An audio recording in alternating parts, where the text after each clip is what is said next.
Engineer is one of the most versatile towers in the game, possessing lead breaking as well as hidden and flying detection. Yet how do we use it? And is it really worse than Accelerator, or is it just not being used to its full potential? Let's get right into it. So firstly, what can it do? The lead penetration is already unlocked on level 0, whereas the hidden and flying detection are unlocked on level 2. It even has a mix of single target and splash damage with its rockets, when maxed. Oh, and it even has a stun shield for the sentries, but she's not smart enough to make one for herself. How This makes Engineer the jack of all trades tower for any scenario, besides hiddens. So how should you use it? Starting off with placement. This is something even experienced players might forget, but Engineer already gets free range on its first 2 upgrades, so placing with those upgrades in mind is best. On the topic of range, Engineer has 2 additional ranges: Dead Zone range and Build range. The Dead Zone range is the area where the Engineer cannot build sentries, and this becomes smaller as you upgrade it. The Build range, on the other hand, is just the area where sentries can be built and stays the same for every upgrade. Now, the Engineer needs to deal damage to build sentries, so optimal placement would be at the front or middle of maps to ensure it always has scrap for maximum sentries. This is also because of the level 6 sentries rocket splash damage, being best at the front where the crowds actually spawn.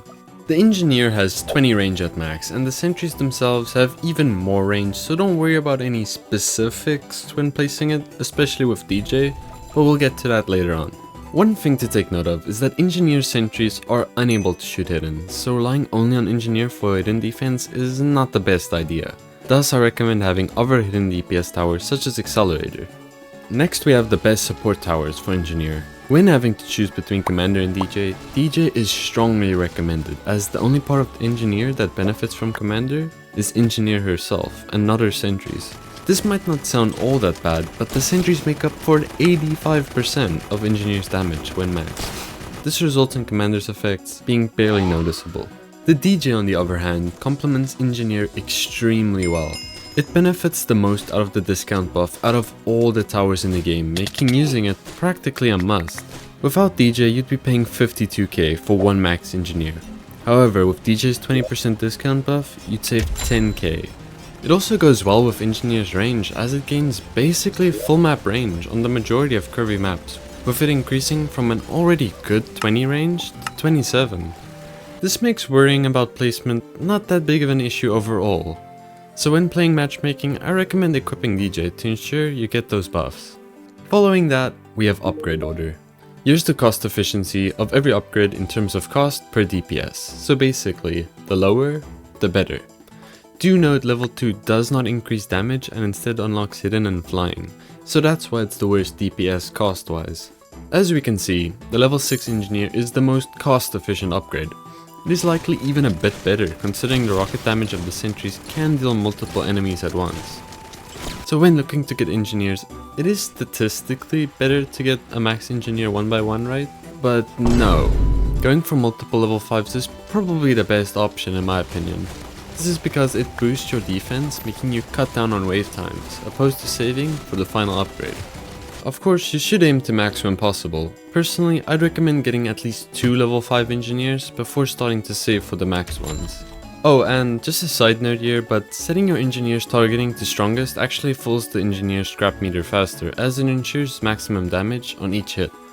Now, when should you actually use Engineer? Overall, Engineer is solid, and with its cheap cost, it can serve as an elite defender for even the weaker hiddens.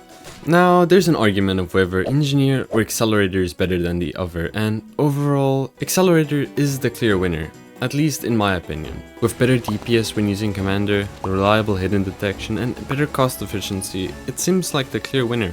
However, this is only true for all modes besides Hardcore, where Engineer actually proves useful.